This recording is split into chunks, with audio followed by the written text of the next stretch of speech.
Okay, December is continuing, and today we've got this rather strange creature. It's a Zenith Data Systems Eazy PC.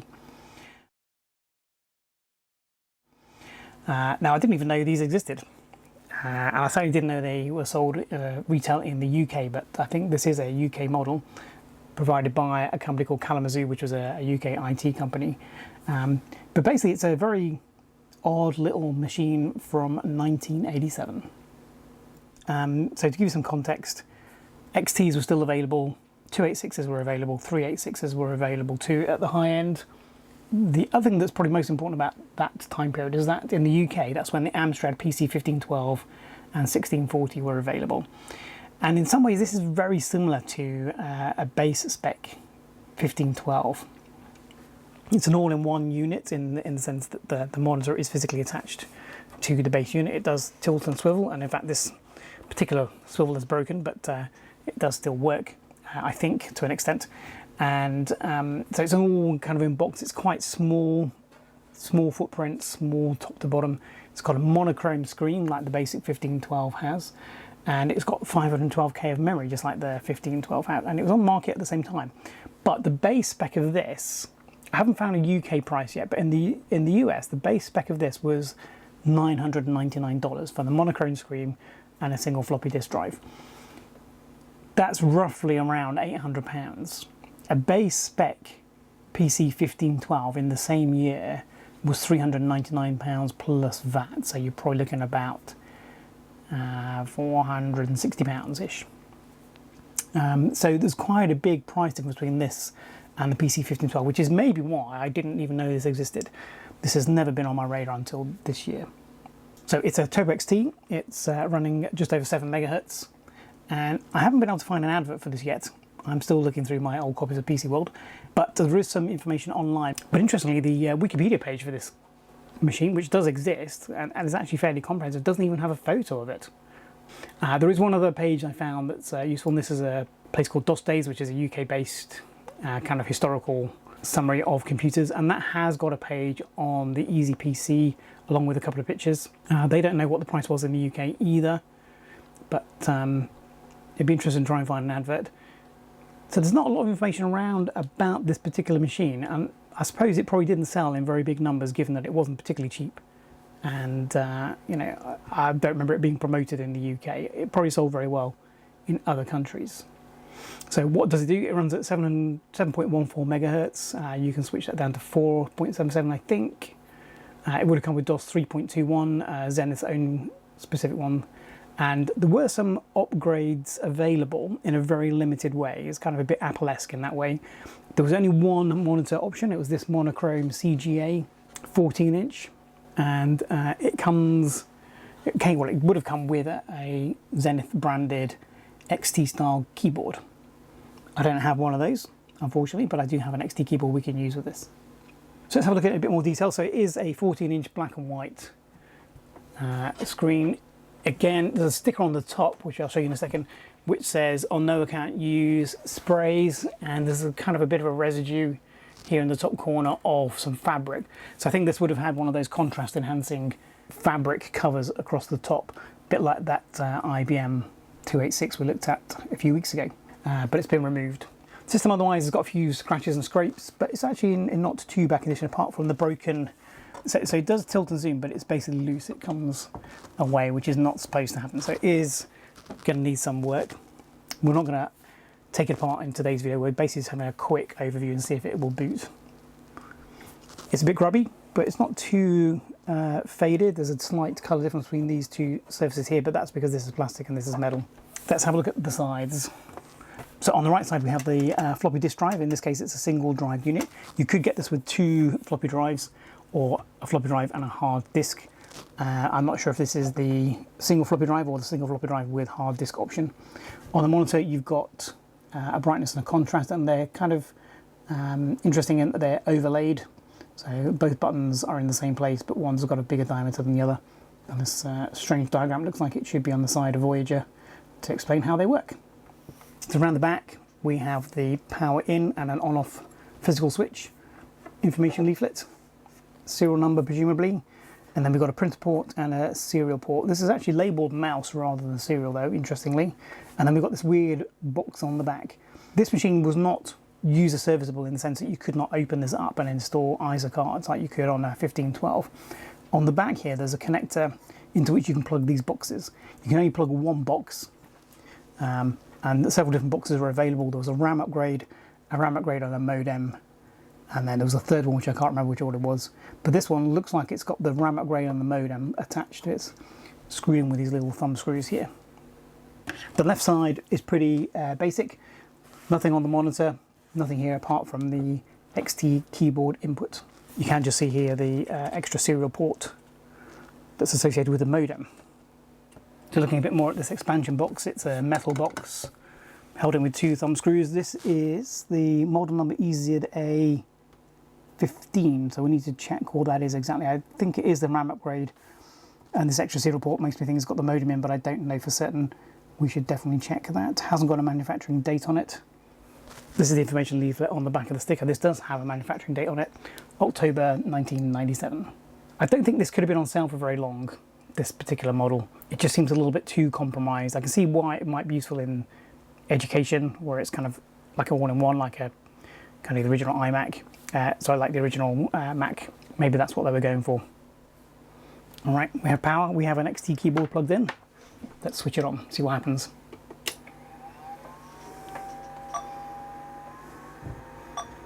Okay, so I can hear some beeping and I can hear something spinning up. Now the spinning up is important because, as I understand it, this machine is actually fanless. So if I can hear something spinning up, it must be the hard drive. Oh, we got some display. Zenith Data Systems, Eazy PC, pass processor, firmware pass, keyboard pass, 640K memory, so that expansion on the back does have the extra memory. Hard disk error, bad disk controller. Okay, so I can't hear a hard drive seeking or anything like that. I can only hear a spin. It does sound more like a fan than a hard drive, to be honest. So is there any kind of BIOS for this? Can we get into a BIOS? Just done a Control-Alt-Delete.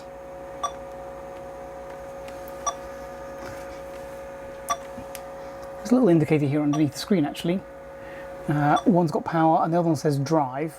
Doesn't say whether it's the floppy or the hard drive. It's now, yeah, it did, the hard drive light flickered on and it did sound like the speed of the hard drive changed very slightly. I wouldn't be surprised if this has got some stuck heads. Let's just try that again. Won't let me do a Control-Alt-Delete now.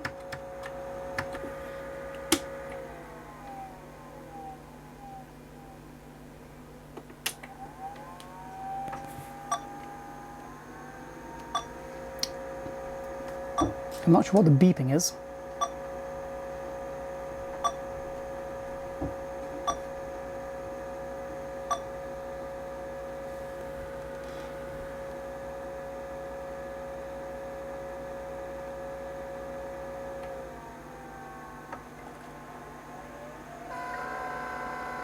Oh, we've got a new noise. The hard drive is thinking about seeking.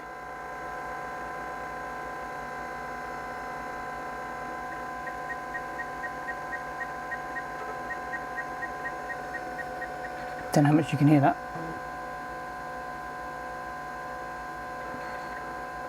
Okay, so it tried to boot off the floppy drive, is now booting off the hard disk. Wow, fabulous. Look at that, and it's still got the original Kalamazoo software on there. So you've got some accounts, some payroll, some trade specific, backup restore, other, first choice, link up, inventory, stock up. Wow, okay, the hard drive's working. That's very interesting. You might be able to see that fabric now that there's something to show it against. So let's try the brightness and the contrast. Okay, so it's at full brightness and kind of slightly above middling. Contrast gives the best display. Should we go to accounts? So What, accounting in monochrome.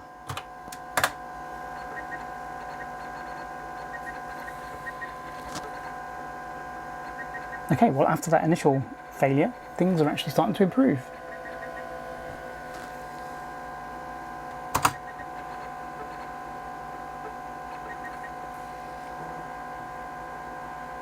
It's looking at the hard drive. Insert key disk in driver A. Yeah, so this is back in the day when software was copyright protected, and it's asking for a format, well, a specific drive in the floppy disk drive so that we can pass that, which we can't. No, okay. The floppy disk is making the right noises, by the way, so it maybe even the floppy disk is working. Can we control C out of this, or are we now stuck in a loop?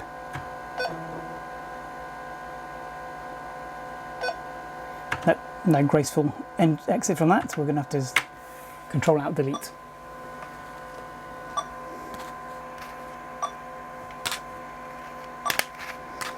If anyone knows what the beeping is, please let me know.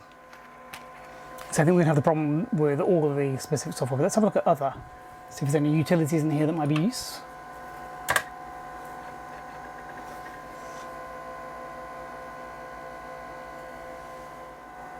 So it's just giving us little instructions on how to get back to the Kalamazoo menu.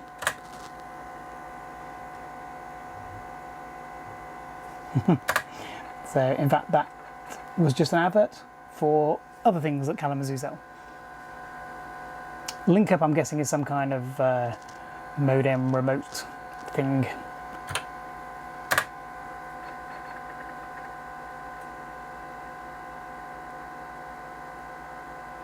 Allows extraction of the one-up data and use it on another, and use the data in user-defined reports either on screen or on the printer. Allows data to be transferred to other packages, so not other computers, just between different packages on the same computer. Let's go to backup and restore, see what options that gives us. So it looks like it backs up to floppy disk. Should we check hard disk space, just out of curiosity? I'm guessing it's just going to shell out to check disk. No, much more impressive. It's using some public domain software by a guy called Craig Orr from Australia. The space version 2.3, we're using just over 20% of the space. And there's 15 megabytes free, so this must be a 20 megabyte hard drive, yes. Nice little utility, I haven't seen that before. Thank you, Craig. Oh, escape is in the wrong place. So can we actually get to DOS? We can, because this is just a batch file and here's the C prompt. So this is just a normal version of DOS. What version of DOS is it? 3.34. No, BIOS version 3.34, MS-DOS version 3.21, which is the basic Zenith version, but it doesn't say it's the Zenith version. I'm not sure if it would at this point. The font, this CGA font is really nice. I'm really liking that, by the way. Let's see what is on here. Got a bin directory, presumably for all the binary files associated with the Kalamazoo stuff. Standard config files, some batch files. Yeah, so this is basically a minimal install of the Kalamazoo software. That's really interesting. It's a really interesting historical kind of record of what this machine would have been doing in 1987. So as I said, I was curious to know what the market was, and the market was essentially for a kind of slightly more than a dumb terminal, a basic PC that would run basic productivity software. Nice. Let's see if the floppy disk drive works. So I've got a blank, well, it's not blank, I've got a 720K disk in the A drive, but it's one that was formatted on an ST, so I'm guessing it's not going to be readable by DOS. Okay, in fact it's been blanked. I blanked it in 2022, look at that. But it read the floppy, so if we, let's do,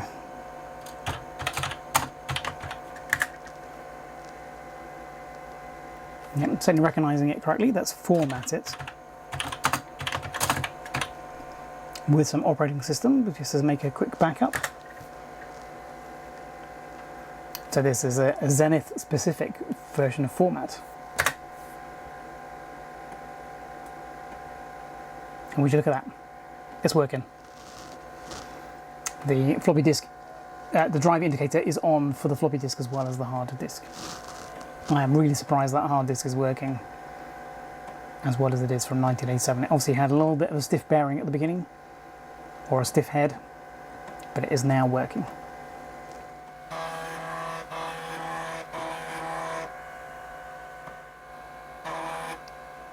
So there you go, formatted. Sound like there was one track that has some bad sectors on it.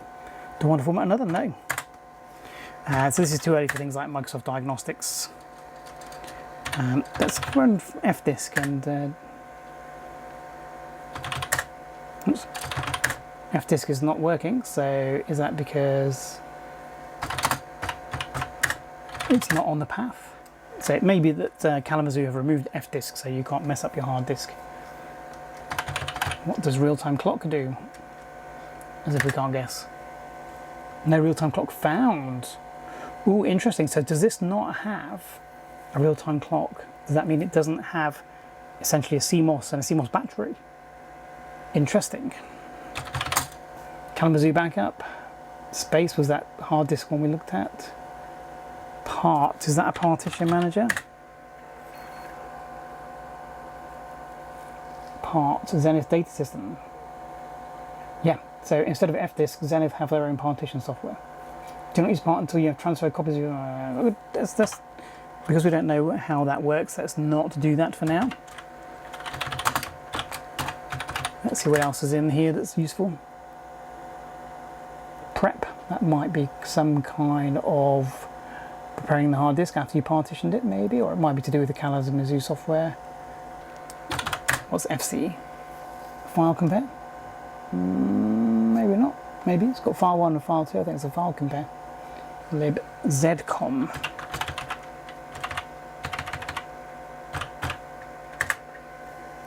Zcom version 1.15. So to take the system, it's got a prompt. So if we try connect,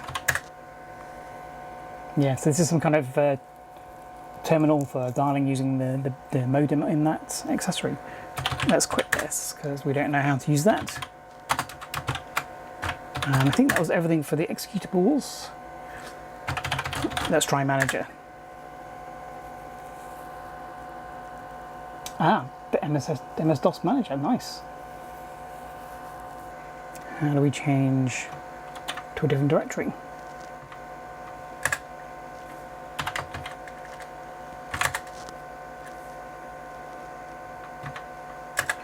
So these are the batch files that control the Kalamazoo menu. There's no obvious way of going back. You can only select individual files using the cursor keys. There's no dots or double dots to navigate the file system that way. So this is some of that Kalamazoo software, isn't it? Invoicing, purchasing. Yeah, a ledger. So this is the accounting software. Fine, so there's actually not a lot to see apart from the Kalamazoo software on here and the slightly unusual Zenith software. Really interesting. Okay, well there you are. A quick introduction to the Zenith Eazy PC. In this case it's the 640k version in the UK, provided by Kalamazoo with all the Kalamazoo software on the side, on disk. Really interesting thing to find. We will take it apart in another video, see if we can repair this tilt swivel mechanism, because it's a bit too slack. And it'll be interesting to see what that option module on the back is. It's definitely a RAM upgrade, and I think it's a modem, but we'll see if there's anything else as well. Anyway, I hope you found the video interesting. If you did, don't forget to give it a thumbs up and a like. YouTube's going to suggest a couple of the videos you might be interested in. We'll continue December next week with another video. Thanks for watching.